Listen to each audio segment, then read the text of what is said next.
जुन हुन् त्यो एउटा अनौठै व्यक्ति गौतम सिद्धार्थ बुद्ध एउटा अनौठै व्यक्ति हुनुहुन्छ। तिनीहरूको बिचमा पनि किन अरू इन्लाइटेड व्यक्तिले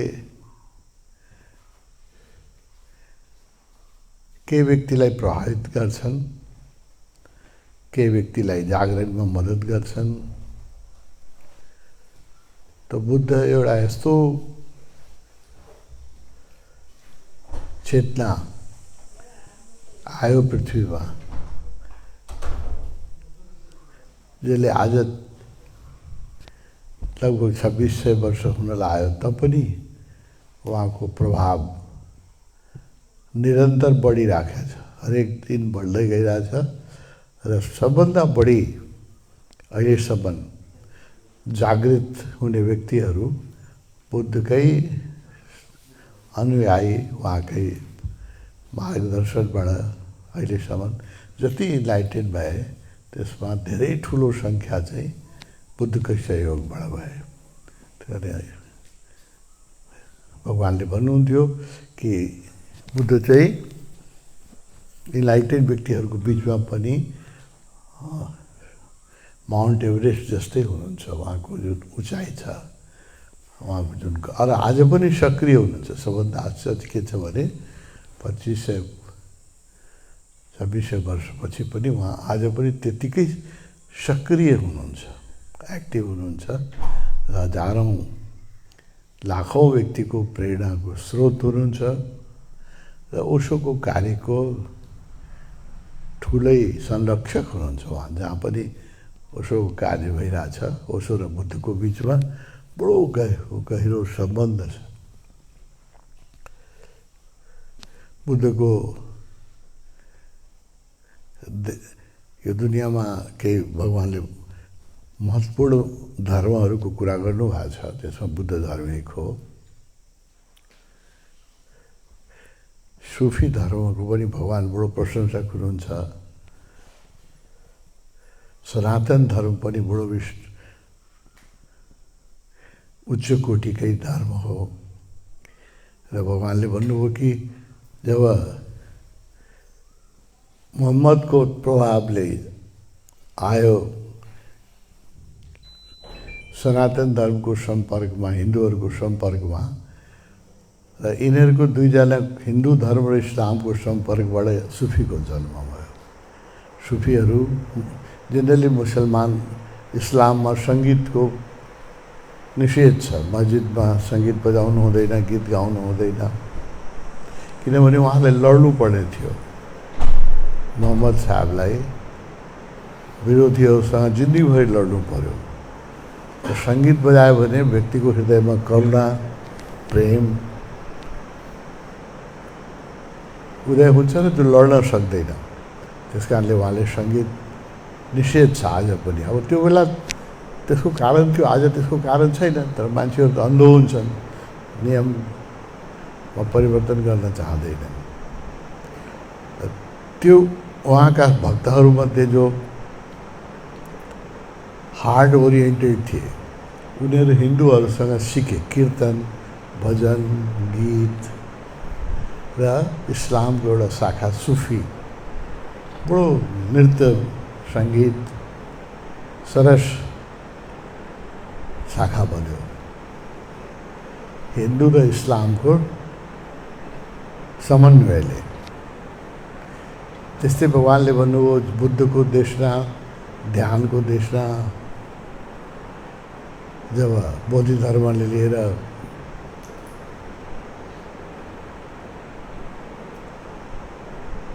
चीनमा गए, त्यही बेला त्यहाँ एक बुद्ध जस्तै व्यक्ति हुनुहुन्थ्यो, लाओ त्से, जसको त्यति दुनियाँले चिनेन। ओशोले चिनाउनु भयो लाओ त्सेलाई र संसारले चिनेकै थिएन। बहुत थोरै मान्छे, चीनमा पनि मान्छेले चिन्दैन लाओ त्सेलाई। जहाँ उहाँ हुनुभयो र उहाँको दर्शन पनि बडो विशाल छ, भगवान्लाई एकदम मनपर्ने दर्शन हो। त्यस कारणले भगवान्ले ओशोले जहाँ घर बनाए पनि आफ्नो घरको नाम चाहिँ लाओत्से हाउसै राख्नुहुन्थ्यो। लाओत्सेसँग उहाँको बडो गहिरो एफिनिटी। अमेरिकामा पनि उहाँको जो घर बन्यो नाम के राख्ने भने लाओत्से हाउसै राख्नुभयो। पुनामा पनि जहाँ पनि उहाँको आवास यति लाओत्सेसँग उहाँको प्रेम थियो। हामीलाई त लाओत्सेको बारेमा नामै सुनेको थिएन। र ओशोले हामीलाई परिचय गराउनु भयो र ओशोले गर्दाखेरि नि आज लाओत्सेलाई इन्डियामा चीनभन्दा बढी मान्छेले लाओत्सेलाई इन्डियामा चिन्छन् र मान्छन्। त्यसको जहाँ उहाँ जन्मिनु हो त्यहाँ उहाँको बारेमा खास छैन। त भारतमा ओशोले करोडौँ मान्छेलाई चिनाउनु भयो र इन्डियाका विद्वान व्यक्तिहरू पनि आज ओशोले गर्दाखेरि लाओत्सेलाई पढिरहेका छन्। र त्यो धर्म पनि बडो सुन्दर छ, बडो करुणावान छ। लाओत्सेको बडा ऱ्यासनल छ, सिम्पल पनि छ, ऱ्यासनल पनि छ, बुद्धिगत पनि छ। र बुद्ध धर्म जब चाइना धर्मसँग जब त्यसको जेन भन्छ, ओशो त्यसको बडो ठुलो प्रशंसक हुनुहुन्छ र ओशोले नि जेनलाई पनि विश्वमा चिनाउनु भयो। धेरै ठुलो योगदान छ ओशोको। बडो सुन्दर धर्म जेन धर्म, प्योर मेडिटेसनको सहज सरल मार्ग जेन। जापानमा चीनबाट जापान गयो त जापानबाट आज जेन सबभन्दा बढी अमेरिकामा प्रचलित छ। जेनका धेरै मास्टरहरू पनि अमेरिकामा छन् र जेनका टेम्पलहरू पनि छ। बडो सुन्दर दर्शन हो।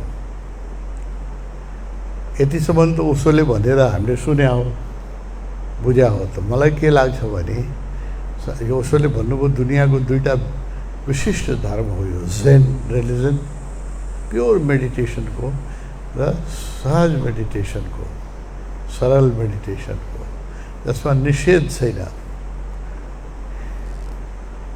अरू धर्म जस्तो धेरै डु एन्ड डु नट छैन। भगवान बडो प्रशंसक हुनुहुन्छ र तर जेनमा पनि केही कमी छ। मैले त्यो जेनको बारेमा जति पढे सुनेको छु,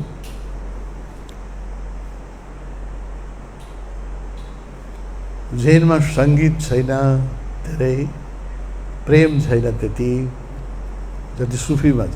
त सुफी र जेन यो दुईटा धर्म भगवानले सबभन्दा सुन्दर भन्नुभयो र यो दुईटैको समन्वयबाट ओशो धर्मको जन्म भएको छ। ओशोमा जेनको ब्युटी पनि छ, सुफीको नृत्य पनि छ र प्रेम पनि छ। यो त यतिसम्म त भगवानले भन्नुभएको थियो। यो म एड गरिरहेका छु। मेरो आफ्नो क्षुद्र बुद्धिले के देख्छ भने ओशो दर्शनमा जेन र सुफी यो दुईटैको समन्वय छ। सुफीको नृत्य छ, डान्स छ, सङ्गीत छ, मस्ती छ र जेनको ध्यान छ, शान्ति छ र मौन छ।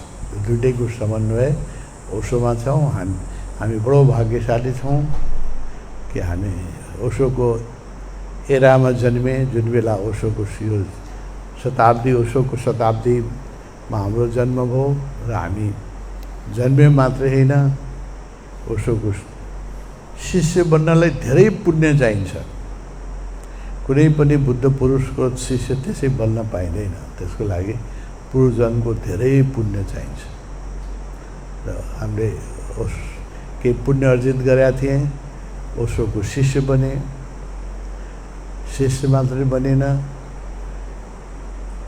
उहाँका कम्युनहरू नेपालमा सबभन्दा बढी सक्रिय उहाँका ओशोका कम्युनहरू छन् र हामी त्यसका सदस्य छौँ। त्यहाँ बस्छौँ, ध्यान गर्छौँ। यो सङ्घहरूमा बस्ने व्यक्तिहरू कति भाग्यशाली छन् उनीहरूलाई थाहै छैन। जो सधैँ सङ्घमा बस्छन् उनीहरू चाहिँ पृथ्वीमा सबभन्दा फर्चुनेट मान्छे मध्ये एक मलाई लाग्छ, जो सधैँ बुद्ध ओशोका सङ्घमा बस्छ। र आज त्यस्तै एक सङ्घमा हामी बुद्ध पूर्णिमा भोलि मनाउँछौँ र आज हामी ध्यान गर्न भेला भएका छौँ। अनाथ पिण्डकको भगवानले अहिले कुरा गर्दै हुनुहुन्थ्यो। अनाथ पिण्डक ओशोसँग कसरी परिचय भयो, सरी बुद्धसँग कसरी परिचय भयो। अनाथ पिण्डकको ससुराली थियो राजगृहमा। राजगृह मगध सम्राटहरूको राजधानी थियो पहिला, पछि त्यो राजधानी पटना सर्यो मगधको।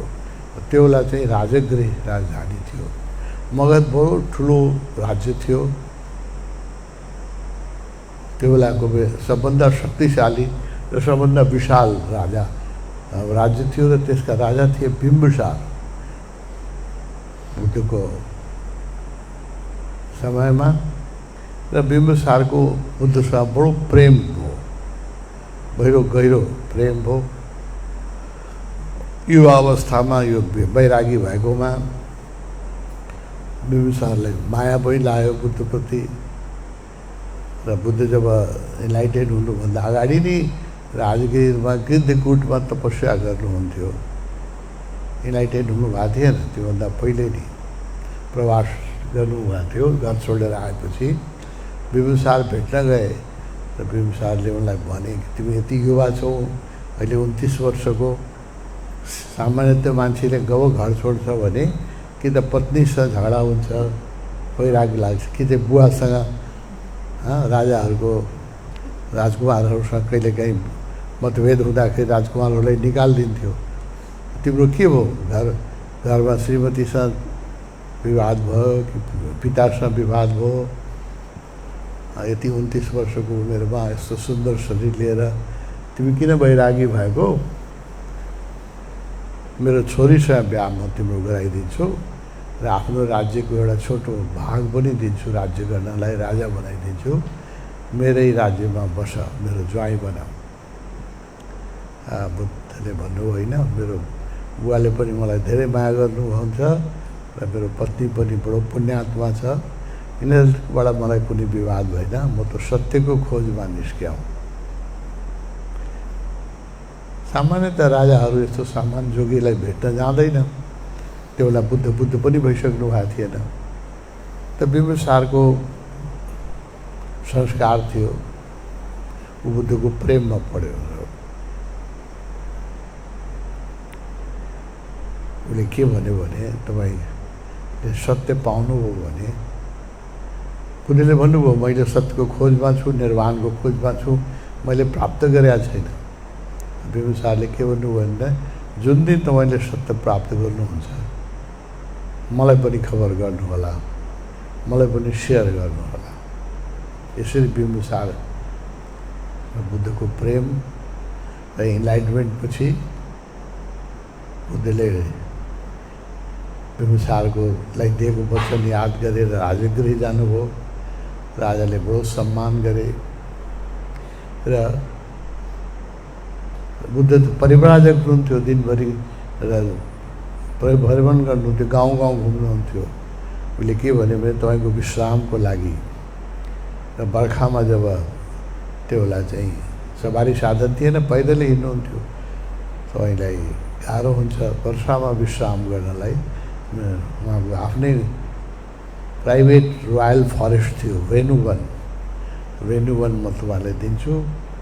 यसमा आफ्नो विहार, पहिलो विहार बन्यो बुद्धको। पहिलो सङ्घ जस्तो हाम्रो यो सङ्घहरू छ, चेतवन, तपोवन, यस्तै पहिलो उहाँको विहार बन्यो वेणुवन विहार। र ती अनाथ पिण्डकले बुद्धलाई भेटे र बुद्धलाई के आग्रह गर्यो भने, मेरो राज्य जहाँ म व्यापारी छु, बडो ठुलो व्यापारी थियो, त्यहाँ पनि एउटा विहार बनाउनुहोस्, म सम्पत्ति लगाउँछौँ, त्यहाँ पनि यस्तै एउटा विहार बनाऊ, सङ्घ बनाऊ, कम्युन बनाऊ। र तपाईँलाई कुन ठाउँ मनपर्छ आनन्दलाई मसँग पठाउनुहोस्, उसले ठाउँ रोजोस् र त्यो ठाउँ म किनेर तपाईँको विहार बनाउँछु। यसरी बुद्धको सबभन्दा प्रिय विहार चेतवन विहार बन्न गयो, जो अनाथ पिण्डकको सम्पत्तिबाट, उसको प्रेमबाट उसको सहयोगबाट बन्या हो र अनाथपिण्डको नाम पनि सधैँ अमर रहन्छ। पैसा त धेरै मान्छेले कमाउँछन्, धेरै मान्छेले आफ्नो महल बनाउँछ, त अनाथपिण्डकले चाहिँ आफ्नो सर्वस्व नै बुद्धको सेवामा लगाइदियो, सर्वस्व बुद्धकै सेवामा लगायो। त्यही हो व्यक्तिको हामी अहिले नाम सुन्दै थियौँ। बडो महान आत्मा थिए अनाथपिण्डक।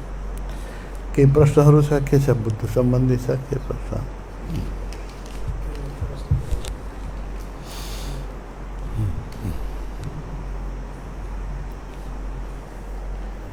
कसको प्रश्न? मेहर बाबाको बारेमा सोध्नुभएको छ। मौन त्यागी क्या है? कसले सोधेको छ?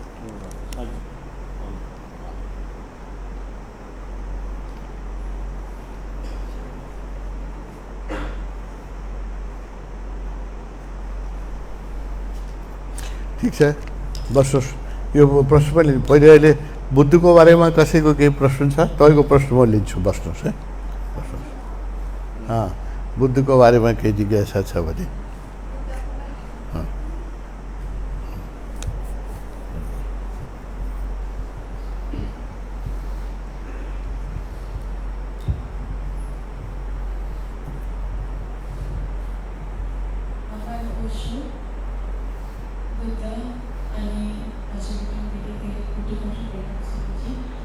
मेरो अहिले भर्खरै एउटा क्वेसन परेको भयो। जब उद्धव शरणमा छान्ने भनेर भनिरहेको थिएँ, त्यति बेला ओशोले दिनुभएको बुद्धम शरणम गर्दाखेरि ज्ञानमा बुद्धम शरणम गच्छामि, सङ्घम शरणम गच्छामि, अनि बल्ल धर्मम शरणम गच्छामि। उहाँले त प्रत्येक कुरा सबै होसपूर्वक या केही रिजनबाट नै बनाउनु भएको हुन्छ। त यसको पछाडि के रिजन थियो होला मलाई बुझ्न मन लाग्यो स्वामीजी। बुद्धमा चाहिँ बुद्धम शरणम गच्छामि, धर्मम शरणम गच्छामि र सङ्घम शरणम गच्छामि भन्नुहुन्छ। यसमा केही ओशोले भन्नुभएको छ भने हजुरको विचारमा र उहाँले के भन्नुभएको छ बुझ्न चाहन्छु।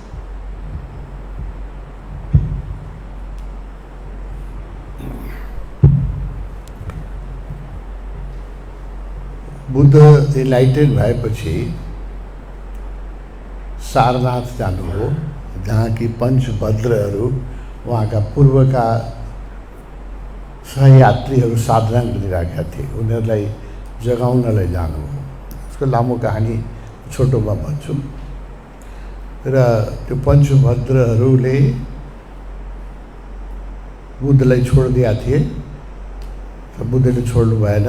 उहाँ गएर पञ्चभद्रलाई चाहिँ उपदेश दिन जानुभयो कि मैले जुन चिज हामी सँगै खोजिरहेको थिएँ, पञ्चभद्र पनि उहाँसँगै तपस्या गरिरहेको थिएँ, त्यो मैले भेटाइसकेँ। जो हामी सबै खोजिरहेको थिएँ त्यो निर्वाण मैले पाइसकेँ होइन।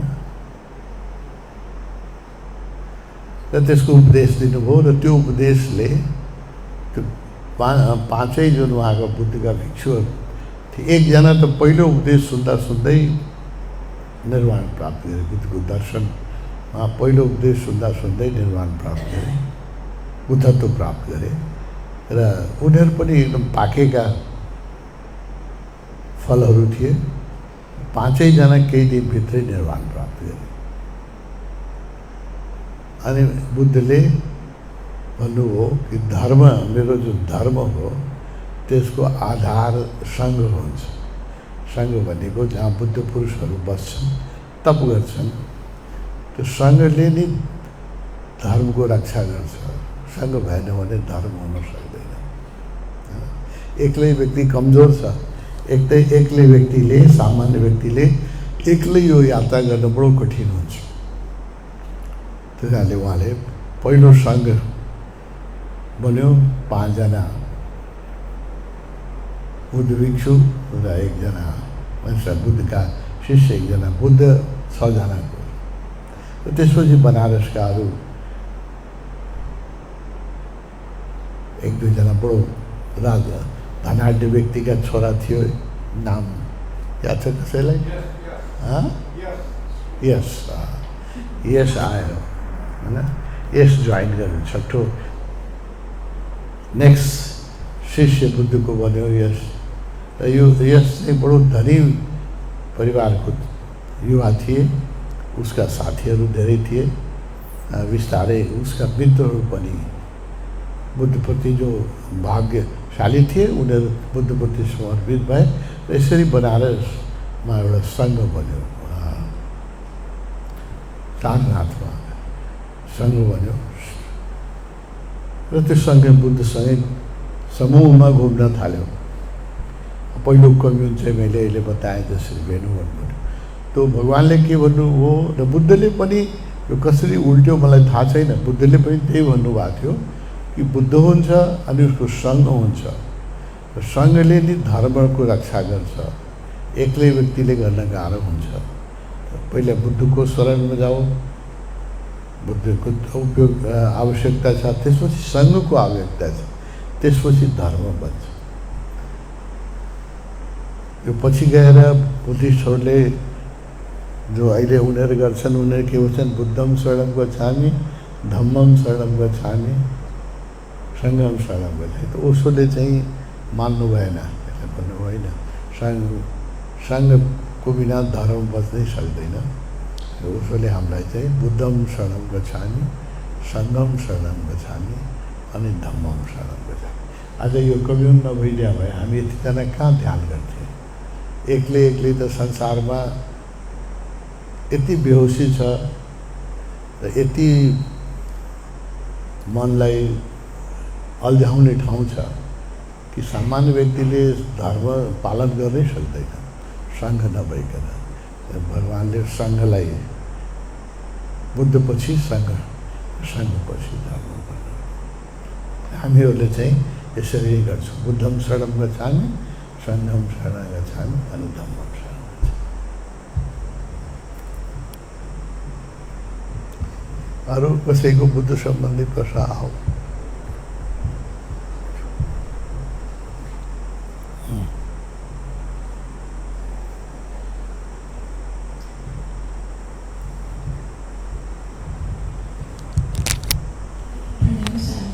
आपने कहा था कि अगर आप ये टेम्पल नहीं बनाते, जैसे सदगुरु ने ध्यानलिंगा बनाया, उनको अगर वो नहीं बनाते इस जन्म में, उनको दोबारा जन्म लेना पड़ता। आपने हमको बताया कि अगर आप ये जगह नहीं बनाते, आपको दोबारा जन्म लेना पड़ता। तो मेरा क्वेश्चन आपसे है, आपका क्या रिलेशनशिप है बुद्ध से, ओशो का क्या रिलेशनशिप है बुद्ध से कि ये जगह और कोई अगर कहानी हो जो आपके शेयर करना चाहेंगे कि आपका और बुद्ध का क्या रिलेशनशिप है that made you pick this place in your life?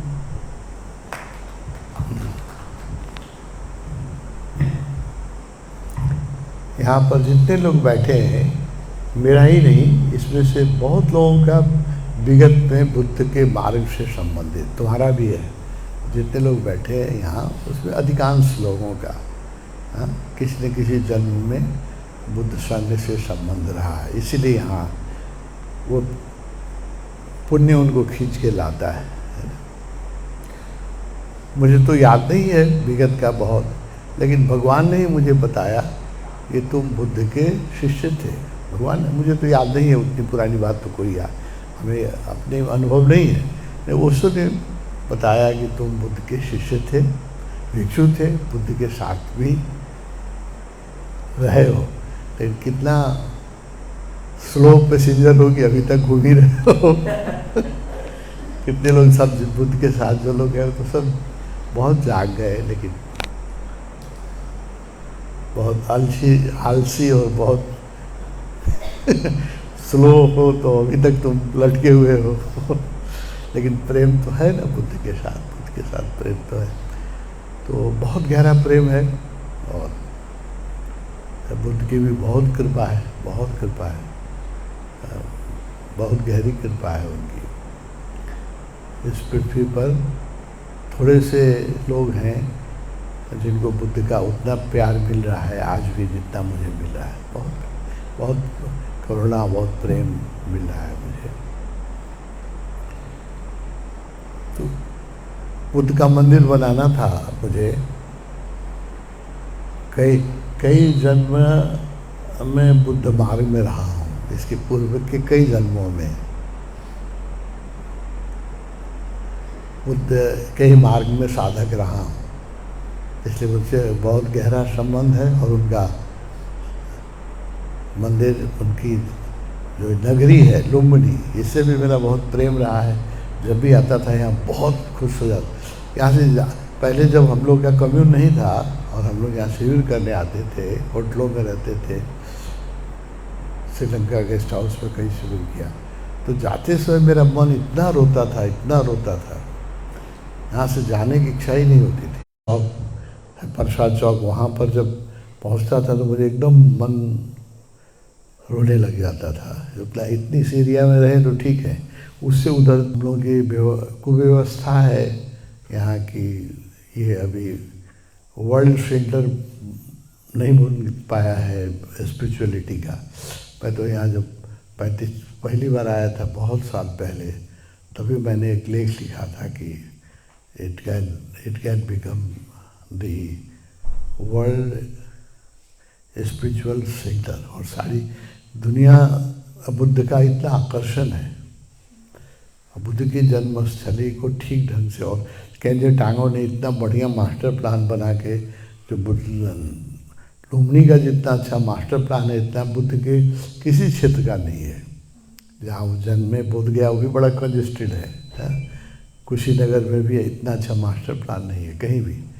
तो जितना बढ़िया मास्टर, ये उत्थान को जाता है। ये उत्थान भी किसी जन्म में बुद्ध का बहुत बड़ा भक्त रहा होगा, उसको इतनी प्रेरणा मिली और इतनी साहस हुई, उसने ये कराया सब। हमारी गवर्नमेंट तो कुछ करती नहीं है, वो तो उत्थान ने कराया मास्टर प्लान।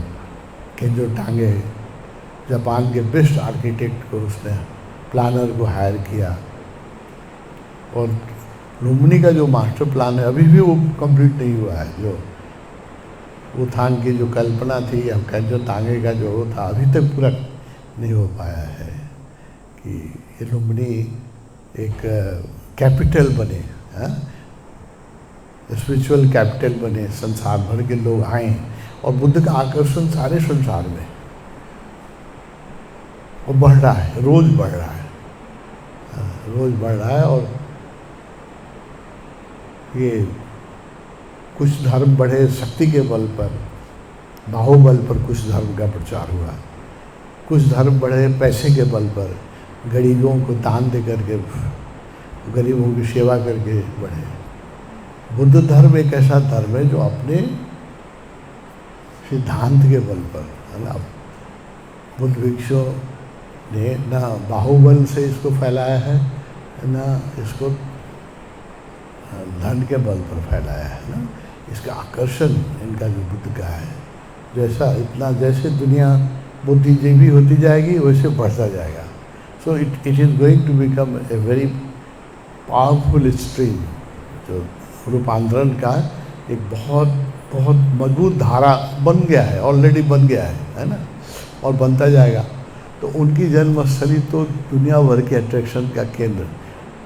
मुझे याद है, मैं 35 साल 40 साल पहले जब पहली बार आया था, मैंने इतना प्रेम हुआ था उससे, इतना रोया था यहाँ, इतना प्रेम हुआ था कि मैंने लेख लिखा था कि ये Lumbini can be a source of income for Nepal. अगर नेपाल के लोग जो नेता हैं आँख खोलें तब सोए हुए, बहुत बेहोश है, किसी को होश ही नहीं है। अगर कोई ठीक से लुम्बिनी को मार्केटिंग करे, प्रचार करे, जैसे मक्का मदीना में कितने लोग जाते हैं मुसलमान, उसके इनकम का एक बहुत बड़ा सोर्स है। अभी अयोध्या मोदी जी के कारण राम मंदिर बना, अभी वहाँ 1.5 लाख रोज़ टूरिस्ट अभी इस गर्मी में भी जा रहे हैं, जबकि अभी इंफ्रास्ट्रक्चर नहीं बना है। 1.5 लाख टूरिस्ट रोज़ जा रहे हैं। अयोध्या में महंगे से महंगे होटल में भी तुमको महीनों पहले बुकिंग लेनी पड़ेगी, जाओगे तो होटल नहीं मिलता है, सब पैक रहता है, महीनों पहले पैकिंग लेनी पड़ती है ना। तो पूरा अयोध्या की इकोनॉमी बदल गई, राम मंदिर के मोदी जी के उद्घाटन करने से पूरी इकोनॉमी बदल गई, पूरा क्षेत्र ही बदल गया, पूरा एकदम बहुत ही नेग्लेक्टेड एरिया था यूपी का, अभी वर्ल्ड मैप पर आ गया वो। इंटरनेशनल एयरपोर्ट बन गया, सुपर फास्ट ट्रेन से कनेक्टेड हो गया, और अभी हो ही रहा है तो नया, अभी तो मंदिर भी पूरा नहीं हुआ है। तो एक मोदी जी के दृष्टि से, उनके लगन से एक क्षेत्र में 1.5 लाख रोज लोग आ रहे हैं। मुझे लुम्बिनी आके इतना रोना आता है। कल बुद्ध का जन्म दिन है, यहाँ सब होटल खाली पड़े हैं। आज तो यहाँ लाखों लोग होने चाहिए थे, टूरिस्ट सारी दुनिया से, नेपाल से, इंडिया से, सब होटल खाली पड़े। मैं देखता हूँ आँख से मेरे आंसू निकल जाता है। यहाँ लोगों ने इतना इन्वेस्टमेंट किया था कि होटल, एयरपोर्ट बनेगा तो लोग आएंगे, तो इतने लोगों ने ऋण ले करके होटल बनाया, सब खाली पड़े। बुद्ध पूर्णिमा के दिन भी खाली पड़े। सोचो कितना बड़ा दुर्भाग्य है। आज तो यहाँ 10 लाख आदमी कम से कम होने चाहिए थे। जब अयोध्या में हर दिन 1.5 लाख आदमी जाते हैं, राम जन्मभूमि के दिन तो यहाँ कितने आदमी जाएंगे उसका पता ही नहीं। पिछले बार गए थे 10 लाख आदमी, इस बार फिर राम जन्मभूमि में कितने जाएंगे तो कोई कल्पना ही नहीं कर सकता है। हर दिन 1.5 लाख टूरिस्ट जा रहे हैं, इंटरनेशनल एयरपोर्ट, इंटरनेशनल। तो लुम्बिनी तो उससे भी बड़ा, कि राम तो हिंदुओं के हैं मात्र, बुद्ध को तो क्रिश्चियन भी उतना ही मानते हैं, समझदार मुसलमान भी उतना ही मानते हैं, हिंदू भी उतना ही मानते हैं। बुद्ध तो यूनिवर्सल है। बुद्ध का आकर्षण तो पश्चिमी जगत में इतनी तेज़ी से बढ़ रहा है, बहुत तेज़ी से बढ़ रहा है। तो लुम्बिनी ही नहीं, इस लुम्बिनी प्रदेश का पूरा खर्चा निकल जाता अगर यहाँ पर टूरिस्ट इसको प्रचार किया जाता है ना। ये मैंने दिखा था 35 साल पहले, मेरा लेख था, हाय लुम्बिनी तेरी दुर्दशा करके लेख लिखा था। बहुत रोया था देख के, तो इससे बहुत प्रेम था। यहाँ शिविर करता था, बहुत असुविधाओं में इच्छा थी कि एक यहाँ भगवान का संग बने, तो अशोक की ऐसी कृपा हुई। इतना बड़ा कंपाउंड, सोचो किसी 5 स्टार होटल के पास भी अभी इतना बड़ा कंपाउंड नहीं होता है। जो यहाँ लोग रहते हैं या जो आते हैं वो लोग देखते नहीं हैं ठीक से कि बहुत इतना बड़ा 10 एकड़ से बड़ा तुमको कंपाउंड है, इतनी हरियाली है और इतना सुंदर मंदिर है जिसमें इतनी एनर्जी है। तो ये तो कितना बड़ा सौभाग्य है। तो ये मेरा प्रारब्ध था, मुझे बुद्ध मंदिर बनाना ही था। यहाँ ही नहीं, तपोवन में भी बनाया है ना। तपोवन का बुद्ध मंदिर भी बहुत, बचपन से ही मंदिर बनाना था। बच्चा था ना, ईंटा उटा से लोग खेलते थे, मैं ईंटा ला करके काट ला के मंदिर बना, वही मेरा खेल यही था बचपन से। सब लोग आश्चर्य करते थे और लोग और खेलते थे, मैं घर बनता रहता तो वहाँ ईंटा पत्थर ही सब रहता, जोड़ के क्या बना रहे, मंदिर बना रहे।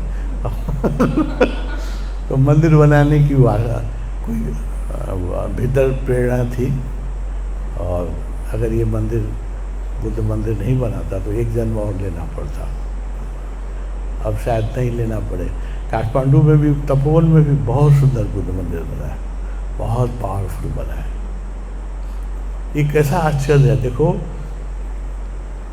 नए मंदिरों में एनर्जी आने में बहुत टाइम लगता है। तो नया मंदिर अभी धनाढ़ लोग बना रहे हैं इंडिया में, कितना मंदिर, स्वामीनारायण के मंदिर सारी दुनिया में बन रहे हैं। बिरला जी का हिंदू मंदिर सारी दुनिया में, सारे हिंदुस्तान के हर शहर में बिरला जी का मंदिर है ना। जो धनाढ़ लोग हैं वो लोग बना रहे हैं, लेकिन उस मंदिर को चार्ज होने में बहुत समय लगता है। बहुत लोग ध्यान, पूजा, साधना, प्रार्थना, आरती, वर्षों जितनी पुराने मंदिर होते हैं उसमें प्राण ज़्यादा होता है, क्योंकि वहाँ वर्षों से साधना हुई होती है। लोग, अच्छे लोग आए रहते हैं, यूनाइटेड लोग भी आए होते हैं, है ना। जगन्नाथ जी का मंदिर जैसे चैतन्य महाप्रभु आए, ऐसे लोग आते हैं तो वो मंदिर सब चार्ज होता है ना उन लोगों के आगमन से, कि ये सब तो नया मंदिर है। और हम लोग पर कौन विश्वास करेगा, कौन बुद्धिस्ट यहाँ आएगा, है ना। ओशो के आश्रम में तो कोई उन लोगों को विश्वास ही नहीं होगा, है ना। लेकिन कितना तुम अब और क्या बात पर एनर्जी जिसको पहचान में आती है, जो सेंसिटिव है, जिनके हृदय में संवेदना है, वो खुद ही देख लें इस मंदिर में बैठ के ध्यान करके, और यहाँ लुम्बिनी में जितना मंदिर है सब में ध्यान करिए। सबसे ज़्यादा एनर्जी यहाँ कैसे आ जाएगी, नया मंदिर में, जबकि और मंदिरों में घंटों बुद्ध वचन का पाठ लोग करते हैं, सुबह से ही पाठ करते हैं, प्रार्थना करते हैं, नियम। अभी 24 घंटे का पाठ हो रहा है माया देवी मंदिर में, कल बुद्ध पूर्णिमा है इसलिए 24 घंटे का पाठ, रात भर लोग पाठ करेंगे, सारे प्राइम मिनिस्टर भी आ रहे हैं, है ना। सब कुछ ठीक है, लेकिन यहाँ तो कोई नहीं आता है ना। ये ओशो के मंदिर में कौन आएगा, ओशो के आश्रम में। और ये हम लोग का सौभाग्य है, क्योंकि एनर्जी इंटैक्ट रहती है। जो लोग शौकीन लोग आने लगेंगे तो एनर्जी को कोई लाभ नहीं होता है, साधक को आना चाहिए। जैसे मुरारी बाबू आए, यहीं बैठे थे, अभी तपोवन के बुद्ध मंदिर के लिए आ रहे हैं। तो जो साधक, बागेश्वर बाबा ने कहा कि हमको आना है, 2 दिन रहेंगे तपोवन में, तो ऐसे लोग जिनको अंतः प्रेरणा है वही लोग आए तो ठीक है, भीड़ नहीं लगनी चाहिए। भीड़ लगने से एनर्जी डिस्टर्ब होती है। ज़्यादा लोग तो साधक होते नहीं, गप करेंगे, सेल्फी खींचेंगे, पिकनिक बनाएंगे, है ना, उससे एनर्जी डिस्टर्ब होती है। इसलिए अच्छा है कि एकांत है, सिर्फ साधक आए, अच्छे साधक हैं, थोड़े आए कोई फर्क नहीं पड़ता, साधक है। तो ये मंदिर बनाना हम लोग, मेरा एक सौभाग्य है, और ये सौभाग्य इस जन्म में नहीं मिलता तो निश्चित मुझे अब एक और जन्म लेना पड़ता। ये तुमने जो कहा बात सही है।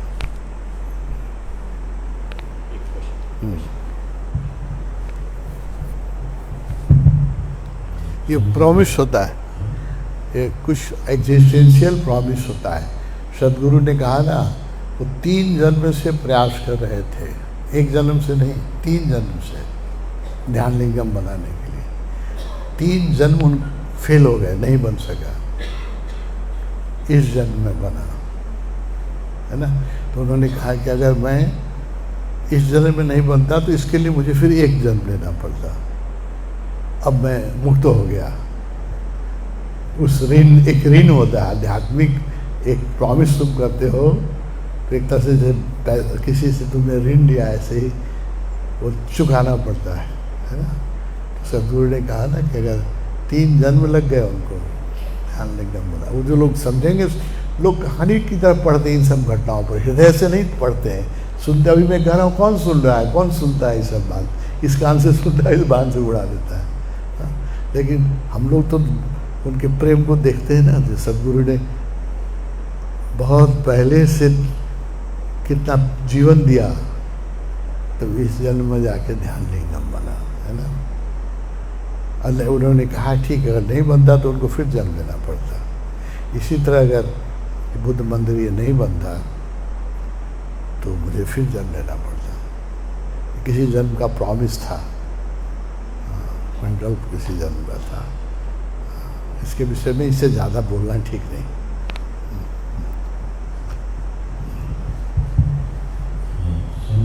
भगवान बोलते हैं कि भगवान बुद्ध सबसे धनी गुरु हैं, क्योंकि उनके मार्ग में सबसे ज़्यादा शिष्य इलाके में जाके उनमें क्या जादू था कि इतने लोग उनकी बात में जाके वो जो जागे उन्होंने क्या किया कि वो जाग गए, क्योंकि जो नहीं जागे वो तो हमको पता है, हम भी वही कर रहे हैं, हम नहीं जाग रहे हैं। पर जो जागे उनके पास में वो कैसे जागे, क्यों जागे, और उनके ही मार्ग में क्यों इतने सारे लोग।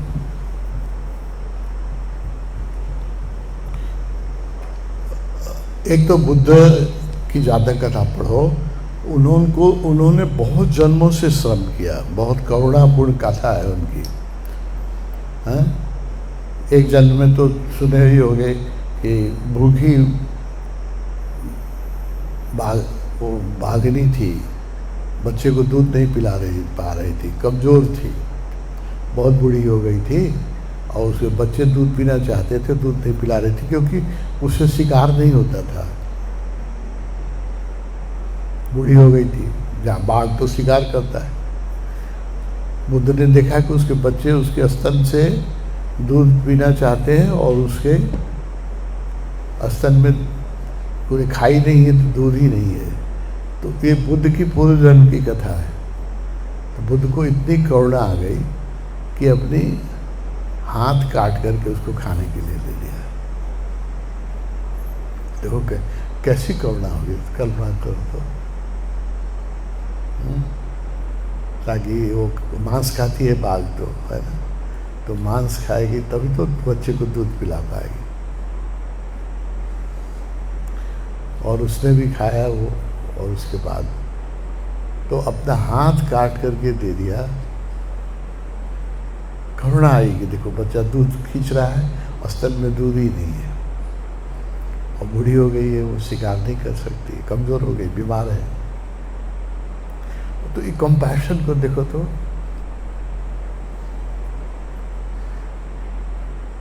बुद्ध की करुणा जो है अद्वितीय है। भगवान बुद्ध ने कहा है अपनी जातक कथा में, बुद्ध बनने की शुरुआत कैसे हुई। हम लोग भी तो सब पहले एनिमल किंगडम से आए हैं। तो बुद्ध एक जन्म में हाथी थे,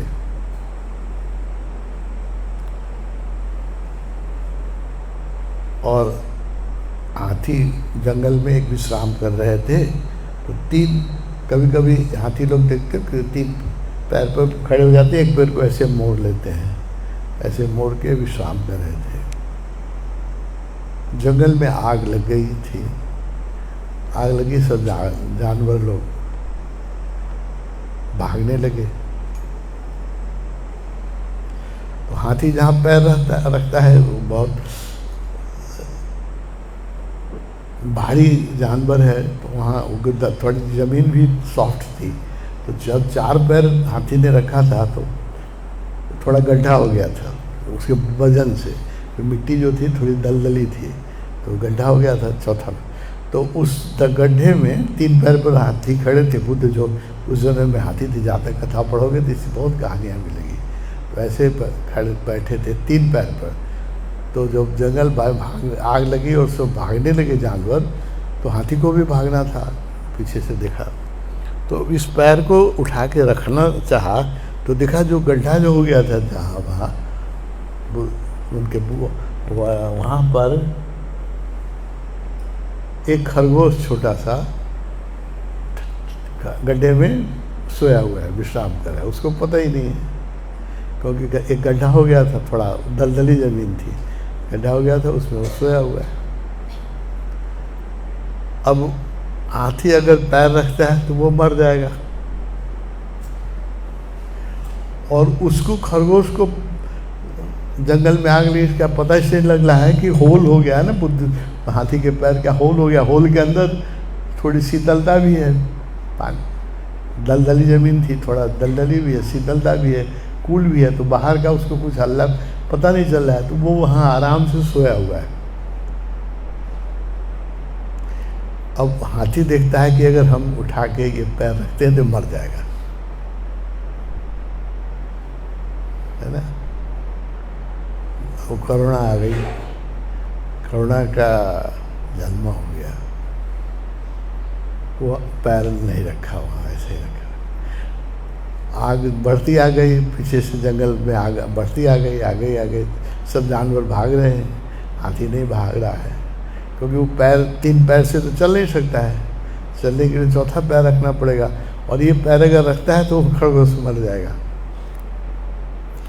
अब उस हाथी को इतनी करुणा आ गई कि उसने वो पैर नहीं रखा, और धीरे धीरे जंगल की आग में वो जल गया, है ना। तो भगवान ने कहा है, जातक कथा में, बुद्ध की कथा जातक कथा पढ़ने लायक है। हालांकि उसमें बहुत कुछ सिम्बॉलिकल है, बहुत लोग गलत अर्थ लगा लेते हैं, समझ में नहीं आएगा। बहुत चीज़ उसमें नमक मिर्च भी लगा देते हैं लोग। लेकिन एक बुद्ध भगवान ने, ओशो ने कहा, तो बुद्धत्व का जन्म उसी दिन हो गया। निश्चित हो गया कि हाथी एक दिन बुद्ध बनेगा, जिसके अंदर इतनी करुणा हो, इतना कंपैशन हो, एक छोटे से खरगोश के जीवन को बचाने के लिए अपना जीवन दे दे। आग लग गई जंगल में, घिर गया, जल गया, है ना, लेकिन उसने खरगोश की जान बचा ली। तो भगवान ने कहा कि उसी दिन सिद्धार्थ की संभावना बन गई थी। गौतम जो बुद्ध बने, वो उसका शुरुआत उसी दिन हो गया। उसके बाद उनके दूसरे जन्म में फिर उन्होंने, तो हर जन्म में उन्होंने बहुत त्याग किया है। एक जन्म में नहीं, हर जन्म में त्याग किया है। क्योंकि बुद्ध जैसी करुणा, इनलाइटेड होना एक बात है, साधना करके लोग, वो भी कठिन है। बुद्धत्व प्राप्त करना भी आसान बात नहीं है, बहुत कठिन है, बहुत ही कठिन है।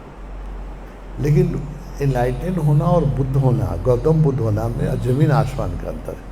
इनलाइटेड तो हमेशा होते हैं, हमेशा, कभी पृथ्वी खाली नहीं होती है इनलाइटेड लोग। दो चार इनलाइटेड रहते ही हैं कहीं ना कहीं छुपे हुए या बाहर। लेकिन बुद्ध जैसा इनलाइटेड होना और एक अद्भुत घटना है ना। ऐसी करुणा, जो हाथ काट के अपना दे दिया सिर बाघनी को खाने के लिए ताकि बच्चे को दूध पिलाए, तो करुणा कैसी थी, है ना। तो वो कंपैशन जो है, that makes Buddha exclusive. Buddha तो बहुत है ना, जान, लेकिन बुद्ध को जो एक्सक्लूसिव बनाता है ना, जो विशेष बनाता है, वो उनकी करुणा है। पिछले जन्मों की बहुत करुणा है। करुणा के अवतार हैं वो, कंपैशन के अवतार हैं। और उन्होंने कई जन्म लगे उनको साधना करने में, क्योंकि उनको बुद्ध बनना था। इनलाइटेड सिर्फ नहीं बनना था, इनलाइटेनमेंट का एक लैंडमार्क बनना था, एक गंगोत्री बननी थी जिससे गंगा की अनेक धाराएं फूटती। इसलिए ओशो को कई जन्म लगना पड़ा। ओशो तो कहते हैं कि बुद्ध के पहले से साधना कर रहे हैं, बुद्ध के भी कंटेम्प्रेरी थे, है ना। बुद्ध के बाद भी उनको 2500 साल लग गया, कितने जन्म लिए, क्योंकि ओशो बनना था ना, सामान्य इनलाइटेड नहीं बनना था, लाखों इनलाइटेड बनने की संभावना बननी थी। अब ओशो में, जैसे बुद्ध में जितने लोग जागे हैं, उससे ज़्यादा लोग बुद्ध ओशो में जागे हैं। क्योंकि ओशो का जो मार्ग है वो और भी रैशनल है, बहुत बुद्ध का मार्ग भी रैशनल है, बौद्धिक है, लेकिन ओशो का मार्ग जो है वो और भी रैशनल है और इस युग के अनुकूल है। जो यह युग है इसके अनुकूल है, इसलिए बुद्ध के मार्ग में हजारों लोग इनलाइटेड हुए हैं।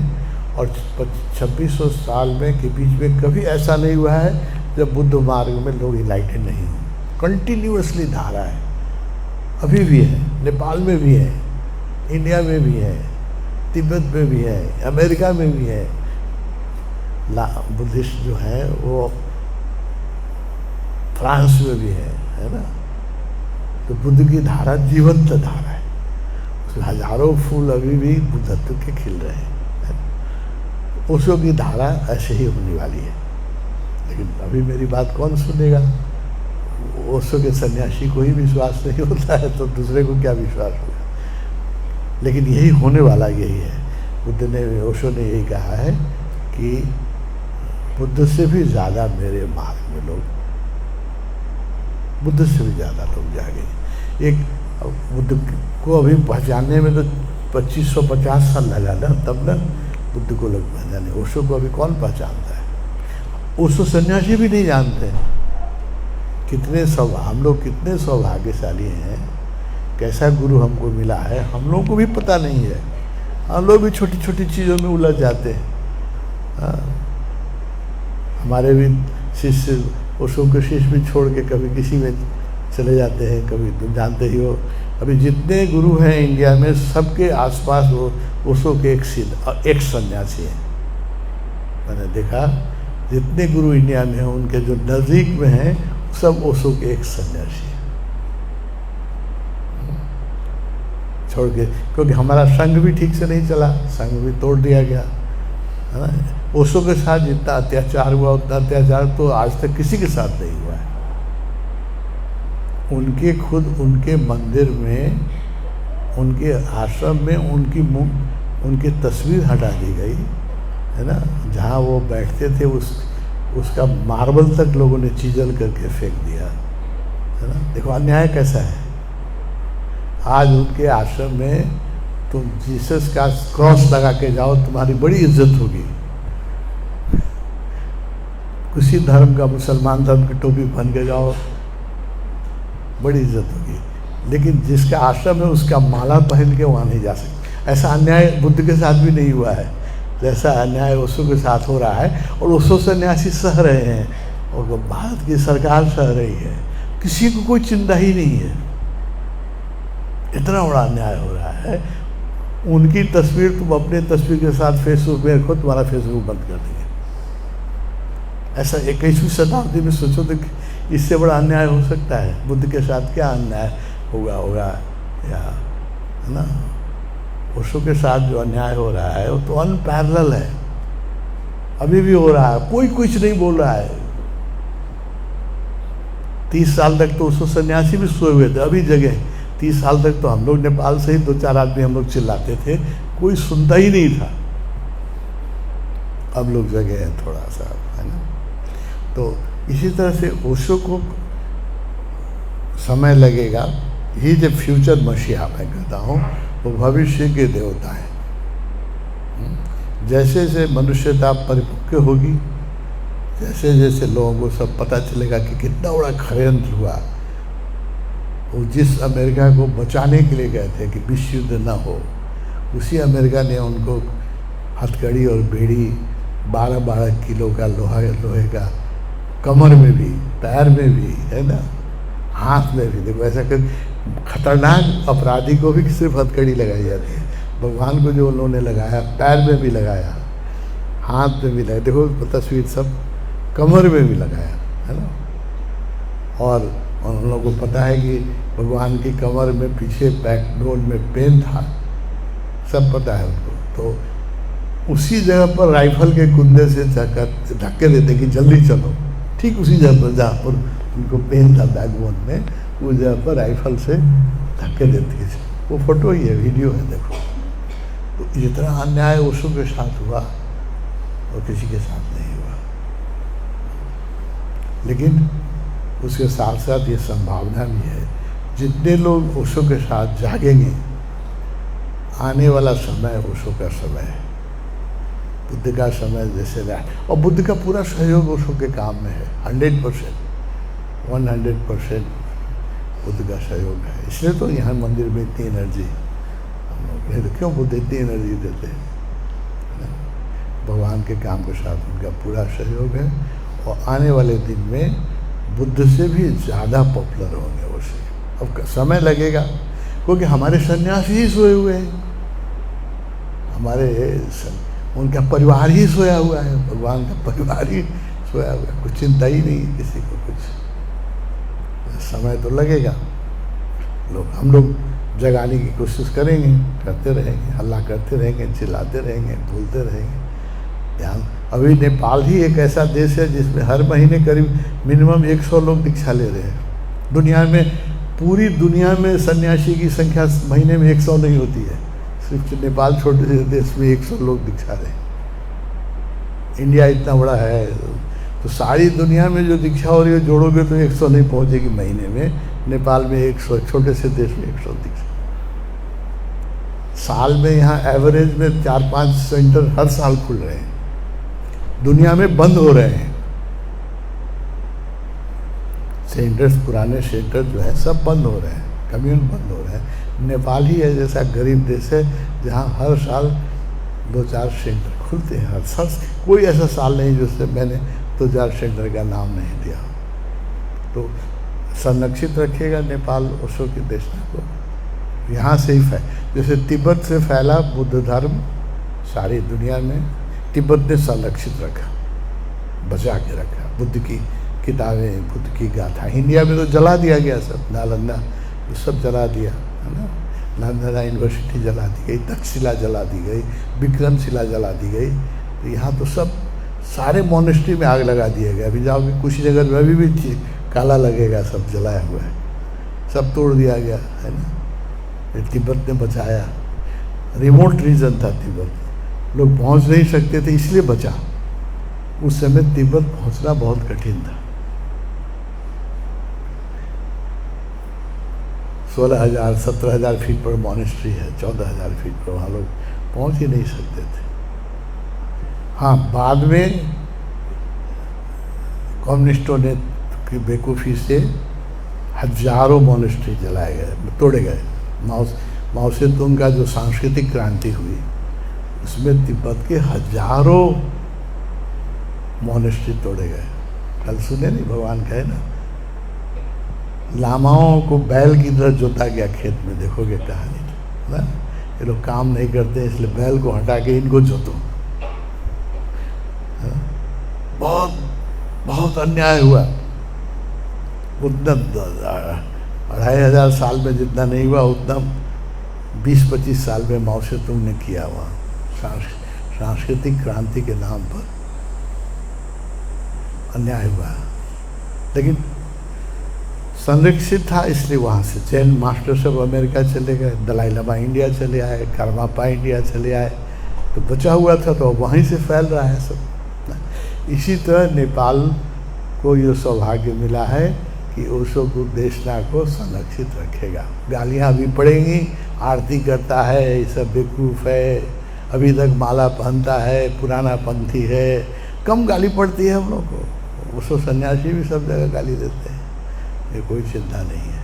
हम ही लोग नेपाल को ही ये सौभाग्य मिला है। अभी नेपाल में जितने सेंटर हैं, वर्ल्ड के सब सेंटर जोड़ोगे तो उतने सेंटर नहीं जितना अकेले नेपाल में। वर्ल्ड में सेंटर रहा कहाँ, तो सब बंद हो गया। इंडिया में थोड़े से है, वो भी इंडिया का सेंटर कल देख ही रहते, एक आदमी न माला पहने हुए है न भगवान की कोई वहाँ ये लगती है। तो अभी नेपाल उनको संरक्षित रखा है। गालियाँ सुनना पड़ेगा हम लोगों को, कुछ भी हो सकता है, कुछ भी हो सकता है, क्योंकि जो ओशो की देशना को मिटाना चाहते हैं उनके पास पैसा है, बहुत पैसा है। खरीदे, हमारे सन्यासी भी बिक रहे हैं, खूब बिक रहे हैं, मज़े से बिक रहे हैं। लेकिन देशना नेपाल सुरक्षित रखेगा। और एक दिन जैसे बुद्ध की धारा में हजारों इनलाइटेड हुए, ओशो की धारा में भी होंगे। हम लोग के ऊपर वो अस्तित्व ने हम लोगों को ही वो जिम्मेवारी दी है। हम लोग को बुद्ध ओशो की देशना को जिंदा रखना है, खुद को जगाना है और लोगों को जागने में मदद करनी है। ये हम लोगों का प्रारब्ध परमात्मा ने ही बना दिया है।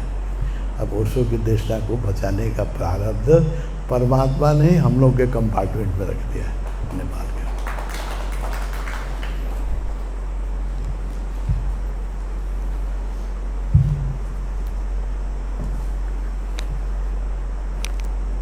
ओके करने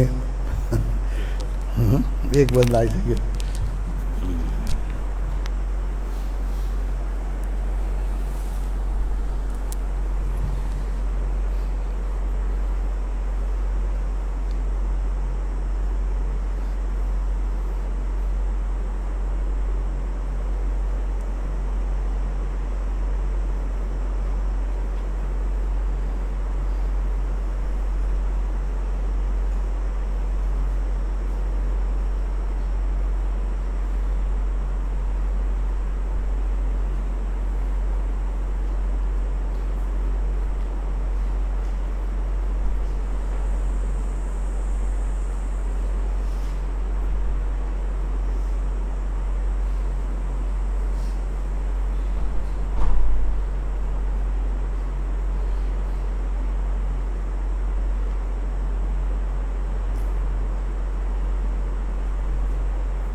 दूसरा प्रश्न, ध्यान और प्रेमी के दो मार्ग